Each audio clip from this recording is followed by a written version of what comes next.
On December 16, 1977, in Willmar, Minnesota, 8 women, employees of the Citizens National Bank, walked out of their jobs and went on strike. They walked a picket line for the next year and a half through the bitter cold of 2 Minnesota winters, isolated in their own community. And good afternoon, everyone. 24 degrees, our present Willmar temperature reading, and some good news. Mrs. Emery Minnick of Route 1 wins $19 in eating at the Timbers Family Restaurant. If you look up Willmar in the encyclopedia, you will find it was once a center for the Great Northern Railroad. The population is 18,438. It is the county seat of Candy-Ojai County. Composed mainly of farms and small businesses, its largest industry is the Jenny O turkey processing plant. Willmar is famous for its townspeople consuming more cups of coffee per capita than any other town in the United States. It has 3 banks, a savings and loan, 1 daily newspaper, and 29 churches. What is your opinion of the women's strike at Citizens National? Are you taking my picture? Yes. No. No. We just want your opinion. I don't want to be in that. No? No. No comment? No, I won't give you, and you wouldn't want it. I don't say anything. No comment. No comment? No comment? No comment? No comment. I have no comment. Oh, I say they should kind of call it off. That's what I think. It's, after all, this is a Christian town, and it'd be nice if had peace. Reverend Seibel, what is meant by a Christian town? You'll find a higher percentage of people in church on a Sunday morning here than in the average community. The church here represents the status quo. It represents holding the level of society where it is. Are there any Jews or blacks in this community? Not that I've been able to find. Thank you. I expect there are, but I haven't been able to find them. Good morning, my name is Bud Hanson, and this is Open Mic. And we have 4 very interesting people in the studios with us today. We'll be opening our phone lines in a few minutes, and we will welcome your calls on what has turned out to be a very controversial subject in Willmar, and it's gained a great deal of attention nationwide and worldwide. Lee, let's find out what brings you to Willmar. We were very anxious to get all sides to state their position, and we haven't been able to do that. We've spent an awful lot of time on the phone talking to people, to get to other people, to ask other people to please talk to us, to please commit themselves, to please just say anything that they want, and there's like a wall of silence on it. I think that's why we're here. People tend to feel that if you ignore things that are distasteful and out of the ordinary, they'll go away. It doesn't make any difference whether it's a teenager in drugs or equal rights for women. You ignore it. You bury it. When I say buried, I mean buried. You don't talk. The town of Willmar had not had a strike since the railroad came 40 years before. Never a strike against a bank, and not open and daily picketing of a respected institution on a main street.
the heaviest weather that you ever picketed in? I think the heaviest day was a 70 below wind chill when we first went out.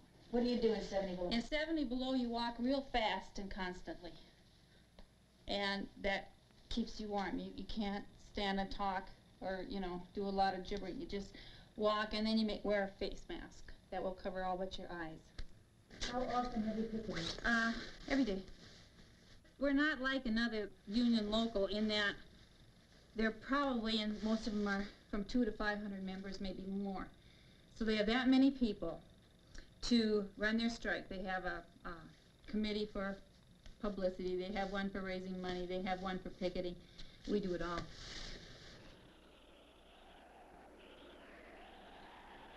On coffee breaks, they started to talk, tellers and bookkeepers. They were treated unfairly, passed over for promotion, paid less than men, and expected to give overtime without pay when needed. Slowly, their small talk turned to issues. Then came the straw that broke the camel's back. It was the last straw when they hired another man and wanted us to train him for management position. The bank never conceived of these women as possible managerial material. They got the best possible women they could for their jobs, and these were some pretty high caliber individuals. And then it forgot about them. If we're qualified to train him in, then why aren't we qualified for the job? Or given a chance for the job? We had done this many times in the past. And the men would move right up the ladder to management, and the women were still down at the bottom training everybody that came in. The gentleman involved was hired for reasons having to do with the usual reasons people get hired in a bank like this. Family connections. Leo knew his father knew Leo. Leo? Persh, the president of the bank. You feel that you were qualified to do... Yes, I do. Then we complained. And what happened? We were told we're not all equal, you know. I mean, he flat out told us we are not all equal, you know. And I don't think you have that happening too often nowadays, even though it's sometimes undercurrent is there. As Mr. Persh said in one interview that he gave, the bank offices are up here and the women are down there, and that pretty much says it. You first have to go through these bureaucracies, either the Minnesota Department of Human Rights or the Equal Employment Opportunity Commission, EEOC. This was our first step. I had the pure case of discrimination. There was just no doubt about it. The bank had been discriminating against these people and was saying so. You had the bank president making speeches saying things like, "You aren't the chief breadwinner here." And you had 8 people who were willing as a body to get up and say, "Go jump in the lake, bank." On December 16th, 1977, 8 women took the most unexpected step of their lives. They filed charges of unfair labor practices at the National Labor Relations Board and went out on strike. The first bank strike in the history of Minnesota. I think a lot of the women in the community are scared. I think their fright related to the fact that for these women who came out of a very traditionalistic, middle-class, rural setting, what they were questioning was an establishment that is not to be questioned in their values. They were risking their friends. They were risking their jobs. They were risking, if they did this and it somehow didn't work, that they would never be able to get a job in this town again. None of these 8 women thought of themselves as people who had any real power over their lives when this began. But it's through this kind of affront to one's personality, and people learn, you know, through political action, that they really are worthwhile people. I was born in Iowa. Good old state. But I'm pretty well to home here now. I think a lot of people are in sympathy with the strikers, because that they've been walking out on the street here in the winter time and don't get any further, don't get no satisfaction. We wouldn't cross a picket line. We belonged to a union for 40 years. What union do you belong to? Brotherhood of Oh, Railway you're Crews. railroad people. I'm telling you something. We know what it is to belong to a strong, good union. If you hadn't belonged, it would have been... What do you hope the National Labor... I hope to get a favorable settlement. But there's something wrong with the National Labor Relations Board. What if they had a family they had to support? They've got families. Yeah, well, Are they supposed to start while a relation board makes up their mind? You got a point. One thing I think that's basically important that people are forgetting, why this is drawn out so long. Here's the National Labor Relations Board. We waited now for nearly 2 years for them to make a decision, and this is no different than the fight we're having with the J.P. Stevens Company. The only difference is we're talking about several thousand people and a huge conglomerate. There's a small bank with 8 trade unionists. One of the things that we tried to get in the last Congress of the United States was changes in the, in the labor law that would have permitted us to speed up the whole workings of the National Labor Relations Board, so that we could expedite that process. And for those people who elected to have a union could have one, you could negotiate a contract and go on. If they won the National Labor Relations Board ruling, they would receive back pay and immediate reinstatement in their jobs at which other women were now working. If they lost, they could appeal, but they could not sustain themselves financially any longer.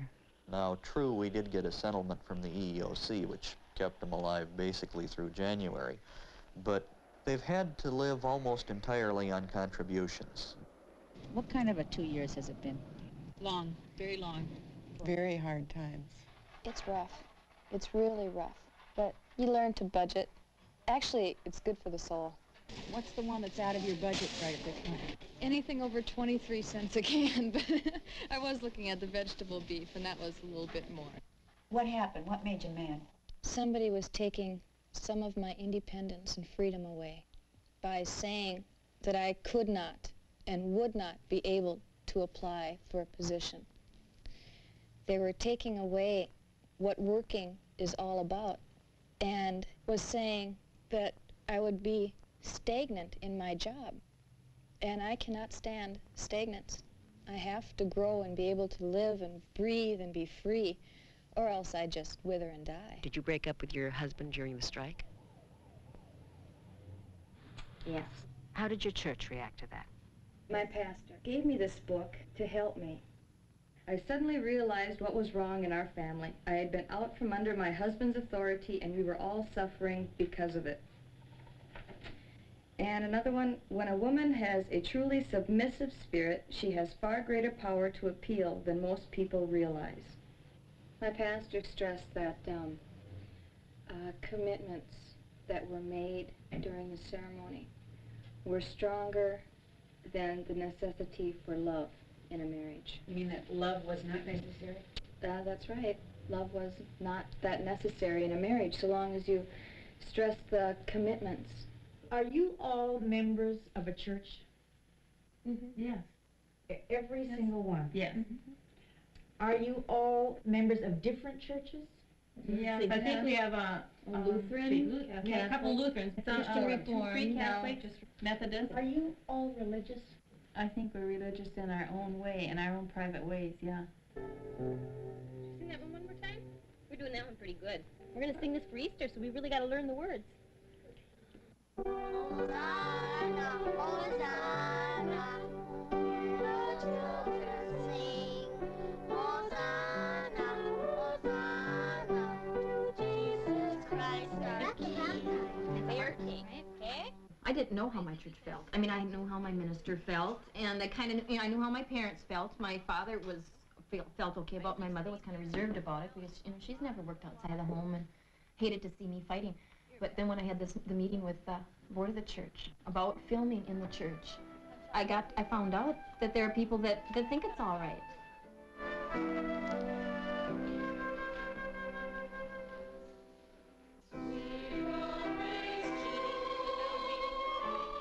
Many of the people who thought it was all right attended a service for the women at the Unitarian Church.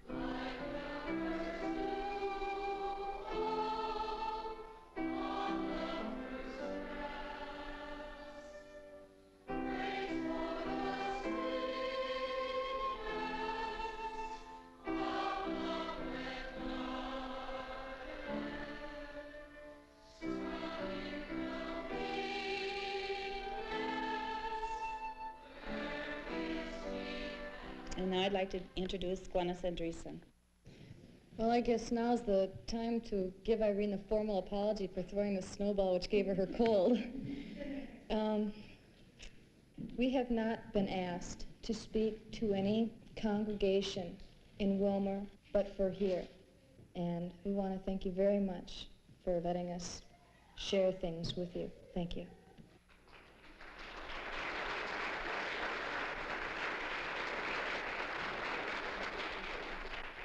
What do you think of the women's strike?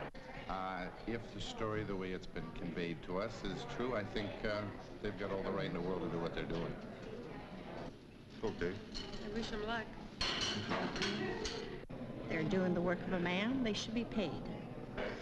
My wife works, and I figure if she's doing the same job as a man, that she should get paid the same as a man, and so I agree. I feel they're right. Like this man, the families and husbands of the women quietly supported them. I was all for her. Whatever she could do, fine. Did you feel that if Roy didn't support you, that you would have been able to take this action? No. I couldn't have without his support. Baby, it's time we got back to the basics of love. I was really undecided, but he told me to go on strike. But I was worried about finances. You know, I wanted him to understand what could happen in the future. In a double-income family, the financial burden on husbands was overwhelming. Parents helped when they could, but necessities were often lost. What did your father say? He doesn't have no comments. He didn't say anything. My mom does. What did she say? She says, hang in there. Get him. However, for the most part, the people of Willmar were angry and reluctant to talk. No, you don't involve the editor of this newspaper in any manner. There's such a thing as responsible journalism. Divide this town up and down to, you'd regret that you ever did it. At the top in this newspaper, we have a very conservative group of people. Liberal in the historical sense of Minnesota, old-line populists. But when it comes to the issue of women's rights, extremely conservative. They genuinely believe that if women go to work, the family is threatened. 2 years ago, my awareness was in a different place. My head was just totally wrong. And a feminist was a woman liber, was somebody who was out of control and just totally strange, kinky if you were. I didn't know what a feminist was until I looked it up in the dictionary. Yeah, as far as equal pay for equal work. Yes. Yeah. Many women might not think that they should wait hand and foot on their husband, you know, and they put their foot down, you know. You go get your own beer, you know, do this yourself. And you help around the house. I have to work, you better help around the house, you know. You know, the equal treatment, that I've always been in the back of my mind, but I've never fought for it. The lawyer for the women, John Mack, lost his position as Candy Ojai Republican Party chairman because he took this case. What else can happen to the people involved? Well, I think quite a bit can happen to people, at least happen to some people. You see, almost all of us who are involved in this are related in one way or another to people who are involved with the bank or on the bank's side. One of the women in the union is thought of in every single business in this community, as far as I know, as the key troublemaker who created the strike. Now, she definitely was not. But the bank has scapegoated her, and they have scapegoated her very badly.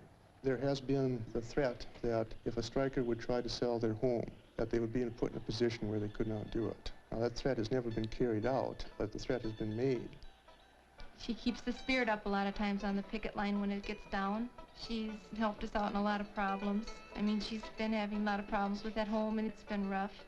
News and television stations picked up on the small drama played out in a small town, and suddenly they were asked to speak to labor groups, schools, and the media. None of them had ever spoken in public. They were forced to, and they learned to articulate what they felt.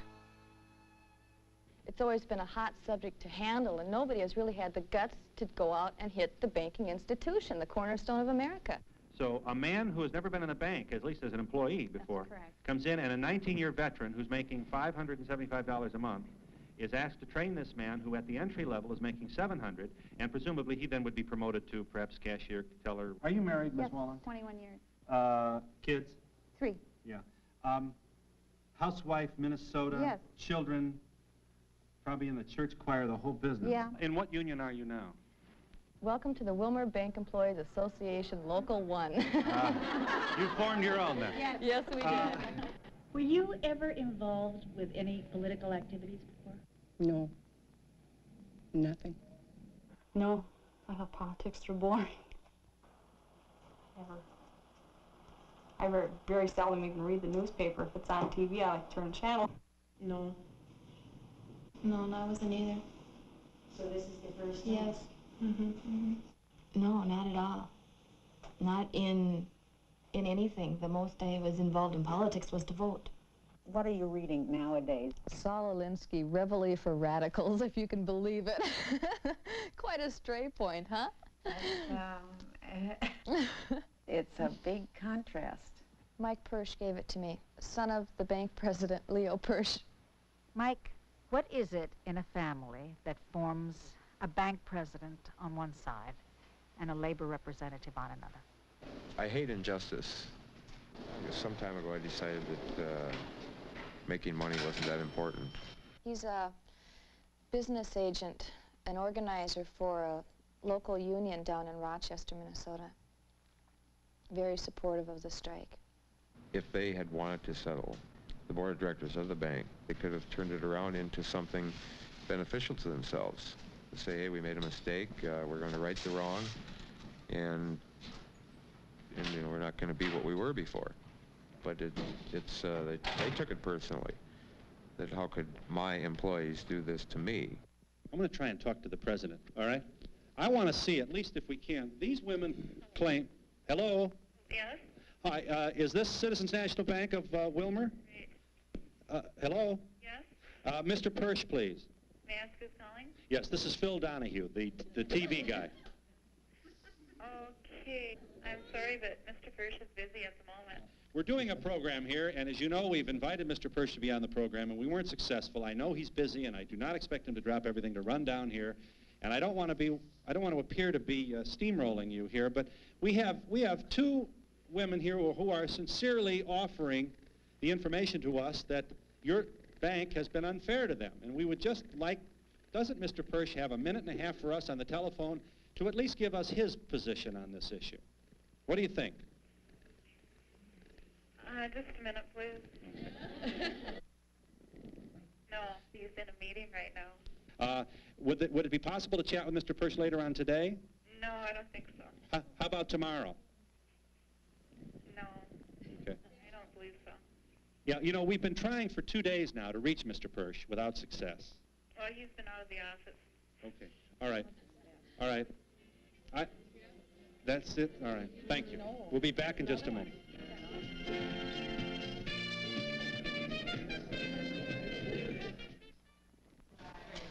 At the Lakeland Cafe, one of the bank's board members arrived for lunch.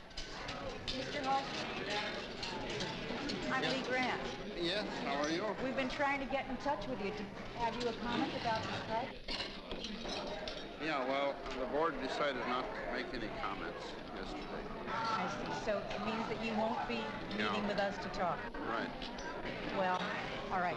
Thank you very much. Yeah, you betcha. That was the one and only contact we were able to make with anyone from the bank.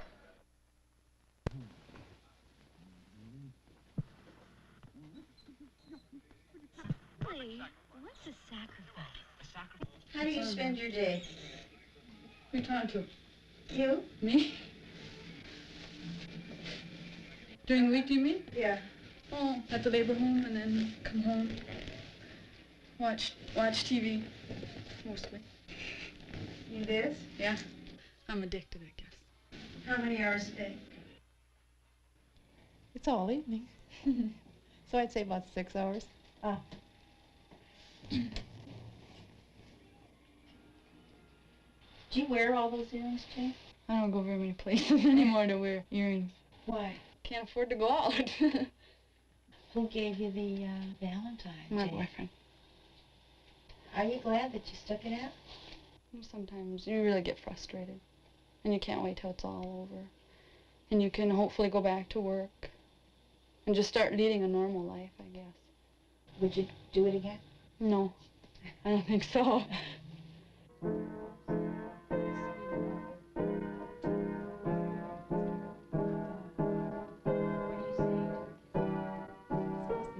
Can I quit now? This is the hard part. She did not want to go out on strike, and she was not as involved as far as showing her feelings. But the first day on strike, she came to the picket line, which was a surprise to us, and she's been there ever since. And I think that Jane doesn't even know how strong she really is.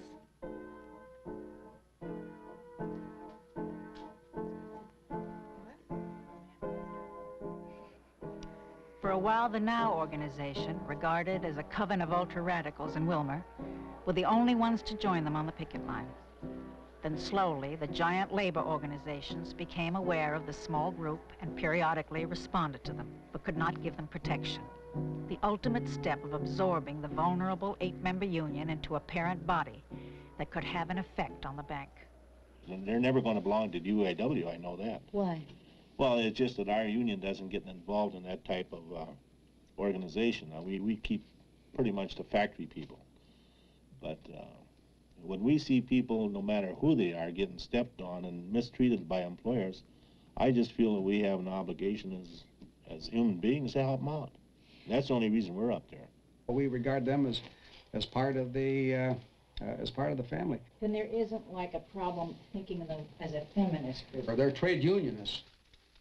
They happen to be eight women, but that's of no consequence. There are 8 people out there that want to belong to a union. They're trade unionists. They talk like trade unionists, and they sure as hell act like trade unionists. And that's, of course, is why they're getting the support. There was an ERA amendment passed now. It was part of the law of the land. They couldn't get by with this kind of thing. These women up there are second-class citizens.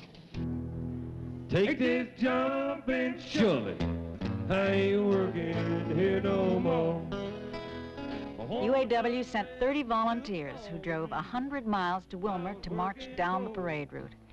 It was the first parade of its kind down Litchfield Avenue. I'm walking out the door. Well, take his job and shove it. I ain't working here no more. Oh, work it out there. The only incident was caused by an elderly gentleman trying to run down the visitors from Minneapolis. He was just trying to create an incident, all he was. And I'm sure he probably got a Reader's Digest approach to the whole labor movement. Usually, Willmar loves a parade. There's one every summer for the Coffee Festival Queen. They line up 3 deep. This time, the streets were empty. Nobody came. I'll bet you that every bank president in this state is looking at that Willmar strike. And I'll bet you that most every employee working in the bank is looking at that strike, hoping that them girls win. And if they do, you're going to see some other banks follow through. You guys were there at 30 degrees below zero, and you marched. Where was the AFL-CIO? I don't know what the AFL they're good people, and they've got some problems. I don't know what they are, but I guess you'll have to ask them. I will. What support has the AFL-CIO shown these Willmar women? Everything that I did for these 8 women over the couple of years, when they came to the convention, 2 of them, made another pitch. We raised some money from them, and I got 2 kisses right up there in that podium. I thought that was pretty good. That was worth it all for me. Raise some more money and you'll be covered with kisses. Well, it wasn't an affection type. I think it was a real thank you type. I appreciated it. We offered one of the women a job here, Glennis Andreessen. She says, wait until it's over. I said, well, that's fine. Then we'll do it. We would have taken her, and she'd have been working and here in the legislature, but she wanted to stay right there. I think they need to stick together, even though they're going through considerable hardship now. As their money began to run out, the women bargained away certain points of their strike in exchange for unconditional reinstatement at the bank. But the bank rehired only one, Doris Beauchart, whom they demoted from head bookkeeper to teller. The women's plan backfired. Isolating Doris inside the bank while freezing the 7 other women outside. I want to ask you about Doris. I think she's conducted herself with a great deal of restraint and maturity. I don't know whether you know it, but in the midst of this last fall, her son had open heart surgery, and that put a lot of personal strain on her apart from the issue that we're talking about. In September, they called me back, and I either had to go back or I had to quit everything. So I went back alone. On my noon hours, I always go out and meet the other women, the striking women. We go to lunch together, and this is what kept my day going. She's in that bank all by herself, and she needs the support we can give her, and we need her support. It was really rough because they gave me a lot of harassment, a lot of hassling. There was a note in my teller drawer when I opened it one morning, and it had a little animal cracker on there. It was a little pig, and it says, "Doris, oink, oink." And then when I went down for coffee one day, I always go for coffee by myself, there in the coffee room was caricatures on the wall depicting all the different women, and our lawyer also was in there.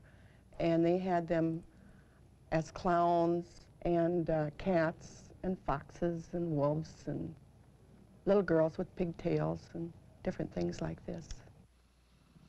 This has grown into more than what we expected it. I mean, at first we started out for ourselves, you know, but anymore it isn't for ourselves. It's all of our supporters and all of the women who have written us from all over the United States saying, hey, we're in the same boat. What can we do about it? As their novelty in the media waned, the outside world forgot. What kept them going were letters from people like themselves. They surrounded themselves with these. Which one's your favorite? Oh, gee. Well, there's one in here that, her last name is the same as mine. Maggie Novotny, but she's a sister Maggie Novotny. And Glennis got a phone call from her before she wrote this letter. It's just a short letter. But she said that if her and the other sisters would have had clothes for winter, they would have come out and helped pick us with us, and I thought that was really nice. You know, the thought counts too as much as manpower on the picket line. A lot of people who sympathize with us and who really understand what we're doing are ones who are in the same situation, so therefore they cannot afford either to send out contributions because they're in the same boat. Our supporters are our equal in society. We are the Willmar. You made that. Yeah, we're the original Willmar 8. I want to be called the Willmar 8. No. Marcel, could you please articulate why that subject is too sensitive for this table? Well, I think it's sensitive because many of our friends are involved, and I don't think we actually know the facts on either side, but I think the issue has caused a lot of hurts for many of our friends, and I don't want to be involved in adding any more. She's reluctant to talk about it, but there again it may be because they are good friends of the Pershes, as we all are in this group. I said, I'm on Leo's side because he's my friend. For how many 30 years. People are getting down on us for getting down on Leo. Plus the rest of the board. Does anybody want any more coffee? Well, I remember in the beginning when the chairman of the board's son called us a bunch of Christian lesbians. Mm-hmm. I can remember that. I'll say 4. And I'll put. I'm out. What is this? Wait. What do you think it is? Playing poker is sort of an outlet for us. We've been playing for about 19 years, the same group. We've remained friends for 19 years, win or lose. The money exchanges hands, so nobody's ever hurt financially with our games. If I lose $20 on this, you're in trouble. Poor kids. Oh, kids, what if I go to Las Vegas with no clothes? If we can make it now with these next fundraisers through March, then we'll probably have to start to really, think about what we're going to do if our decision isn't down. Well, I'm just thinking, though, maybe I can get like a job part-time, like at that nursing home at night. Just a couple of nights a week. That wouldn't shouldn't be so hard to make up sleep, you know? Do you ever discuss political issues? We hesitate to discuss it too much for fear that there may be some ill feeling, and we don't like to get into controversial subjects while we're playing. I think we know just about everything there is to know about each other by now, because on the picket line, all you have to do is talk. I think at first we were scared to confront each other with Yeah. our problems. Because we thought we get angry about at somebody, they're gonna drop. You know? And it's a lot better for us to get it out. say what we want to, and get it out. Glennis and I had it out once. So that's what you use the picket line for? Oh yeah, it's a real good couch. Oh, you're not kidding. We touched on every subject imaginable. Being the mother of 6 daughters, it's time that women were recognized. Being women, we should become more informed about what the now is and the Equal Rights Amendment means. But I think we get too complacent in this community. And I think it's a lackadaisical attitude, not being interested, really. I don't think women should assume all men's roles. I think she should be given the opportunity. If she's qualified and if she's trained. To do it. Well, they If have been she doing can't, this. I know it. Highways, but they aren't able to But do in this, some areas they job. can. My husband has women That's that right. work down at his mail dock at the post office. I would hate to feel that I could do all the masculine things that my husband does. And if there's a 100-pound mail sack that has to be thrown into a mail truck, he expects her to do it or she has no business at that job. Right. But he's giving her a chance. The government gives the women a chance. But tell me in turn then, can they be treated as a lady? Expected to be treated Well, like a lady if they work right alongside of them?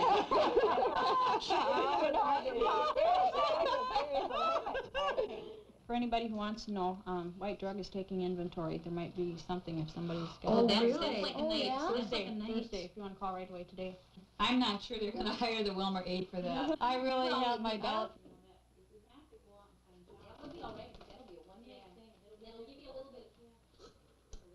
The strike fund was empty.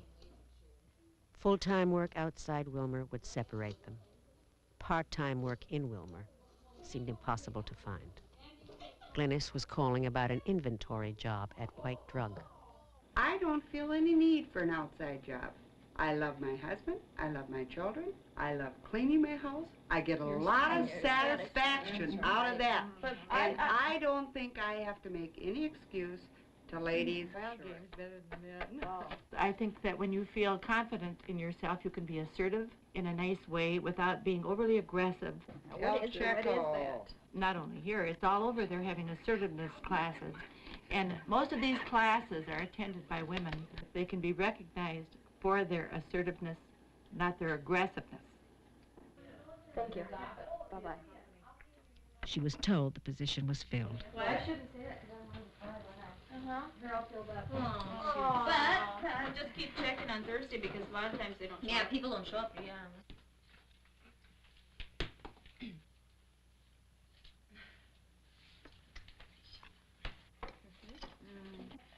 Okay, who is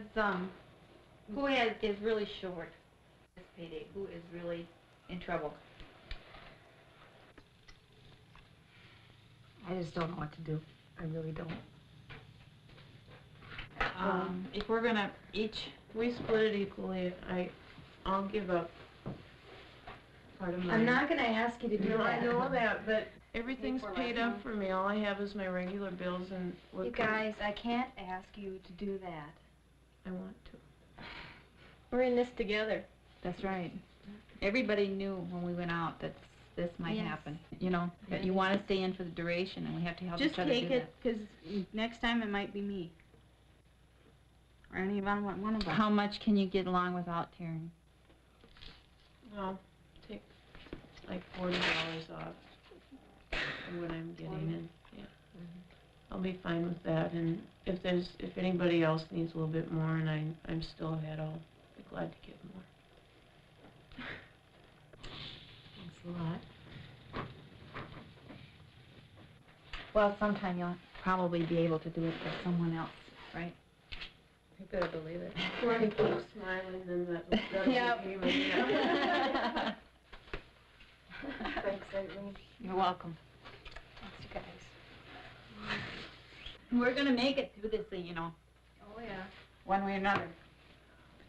What would you do without each other? I don't know. How do you feel about the other one? Very close. What have they done for you? Well, just, you know, able to listen. We understand each other very well, you know. We can come one day and we're quiet or something, you know, and we just know by the look in their face if it's just their quiet day or if something's bothering them, and we'll ask, you know. And we usually work things out together always.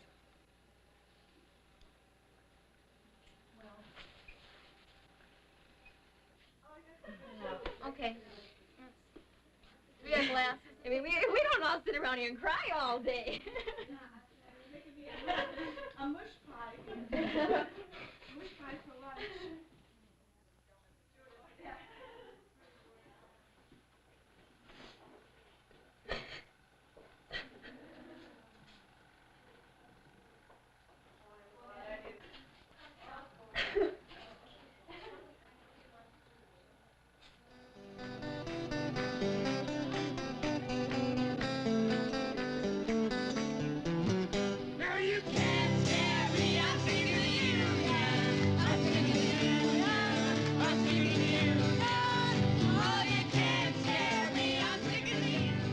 Rumors about the bank began to circulate. They were confirmed. The bank is sold. Is that right? That is right. That just came out today, huh? Do you think the bank selling had anything to do with the women's strike? Oh, I think that it did. I really do. I really do. It was the first time the women knew they'd had an effect. The Citizens National Bank was the only bank in Willmar to show a loss in its growth rate, which went from plus 12% in 1976 when the action started to minus 6% in 1979, which seemed to indicate that people in Willmar were not as indifferent as they seemed. Leo Persh's words, "We're not all equal, you know," had sent 8 women to the picket line. In February, he retired as president of the bank.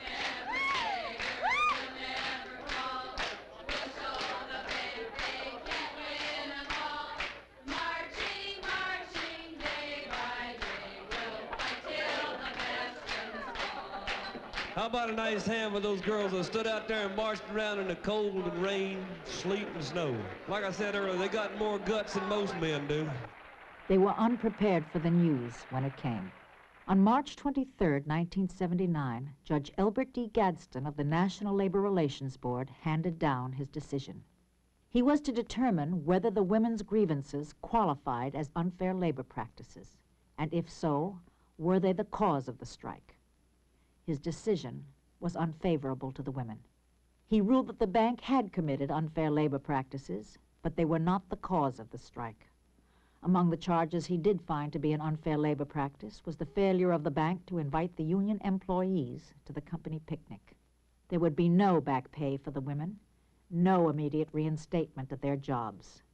The bank was ordered to post a notice for 60 days on its bulletin board stating they would not discriminate against union employees in the future. The bank knew the decision was theirs. A newsman from Channel 7 reported that the women were so disturbed when they received the news that he could not film their reaction out of respect for their feelings. The strike was over. I just don't want anybody to get the impression that we're superhuman. We can withstand anything. We can't. We've gone through a lot of problems, and one thing that we have going for us is that we have each other to fall back on. That's our greatest means of support, and we cherish that, I think. Like a rose through the concrete that refuses to die,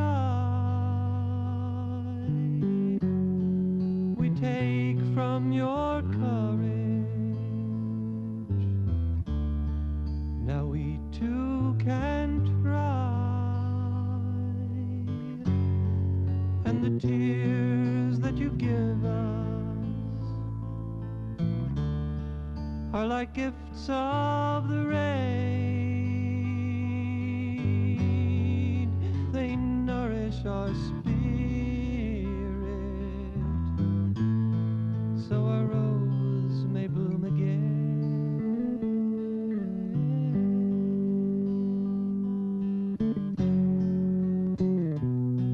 What makes you stand and fight and refuse to surrender? What made us think you were foolish to try? What makes you care enough to make us remember that we can never let our roses die?